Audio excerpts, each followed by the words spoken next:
सीमांचल की जनता जिंदाबाद, हमारा इत्तेहाद जिंदाबाद, हमारा इत्तेहाद जिंदाबाद।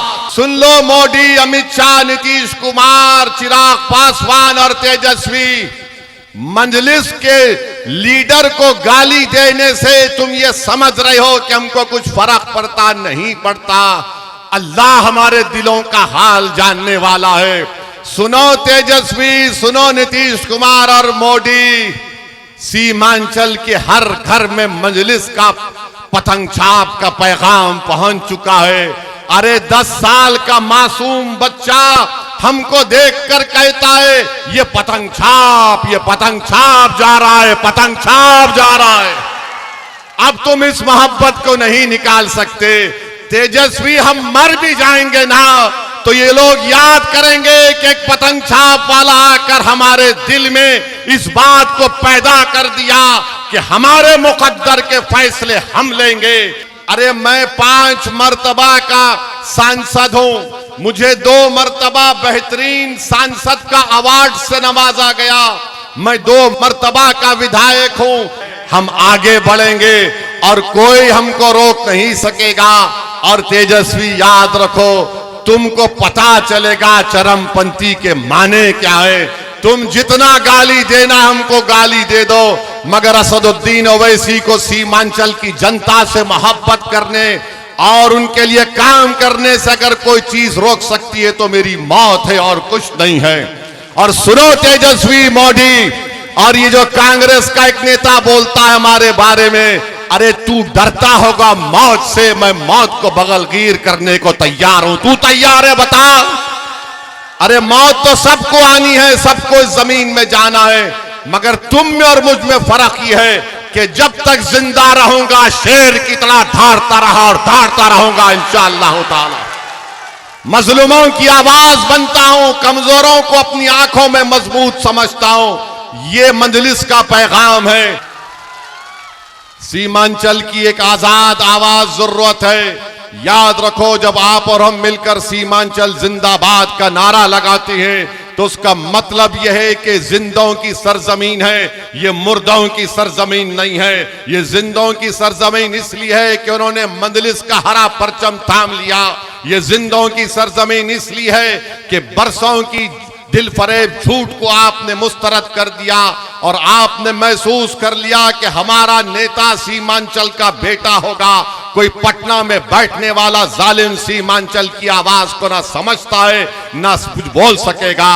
याद रखिए, जिसको सुनाई नहीं देता तुम्हारा गम, जो तुम्हारे आंख में आंसू है उसको देख नहीं सकता, जो तुम्हारी नाइंसाफी को अपनी नाइंसाफी नहीं समझ सकता, बहादुरगंज की जनता, सीमांचल की जनता, वो तुम्हारे वोट का हकदार नहीं है।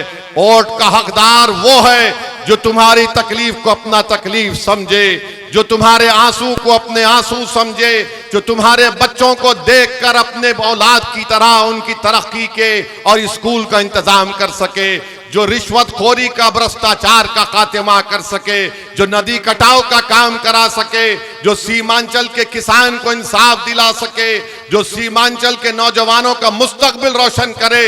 ये काम अगर कोई कर रहा है तो ओवैसी और मजलिस इत्तेहादुल मुस्लिमीन कर रही है। मोदी सीमांचल को आकर घुसपैठिया बोलता है। बताओ, क्या आप बांग्लादेशी हैं? क्या आप नेपाली हैं? जोर से बोलिए, आप हैं क्या? हमारी माँ और बहनें, आप भी हाथ उठाकर बोलिए, क्या कोई बांग्लादेशी नेपाली है बहादुरगंज में? ये मोदी कहता है। और तेजस्वी क्या कहता है हमको? ये चरमपंथी है ओवैसी। यानी मोदी, तेजस्वी का बड़ा भाई मोदी हमको घुसपैठी बोलता है, तेजस्वी हमको कहता है चरमपंथी है। तो कौन चरमपंथी है? लालू परिवार के निगाहों में जिसके सर पर टोपी है वो चरमपंथी, जो हमारी माँ और बहनों के सर पर दुपट्टा या हिजाब है वो चरमपंथी, जिसके चेहरे पर दाढ़ी है वो चरमपंथी, जो अल्लाह की इबादत करता है वो चरमपंथी, जो 5 वक्ता नमाजी है वो चरमपंथी, जो रमजान के रोजे रहता है वो चरमपंथी, जो बावक हमेशा मस्जिद को जाता है वो चरमपंथी, जो बच्चों को कुरान की तालीम सिखाता है वो चरमपंथी है। और कौन चरमपंथी नहीं है? जो लालू के आगे अपना सर को झुका दे वो चरमपंथी नहीं है। जो लालू परिवार की चौखट पर जाकर भीख मांगे वो चरमपंथी नहीं है।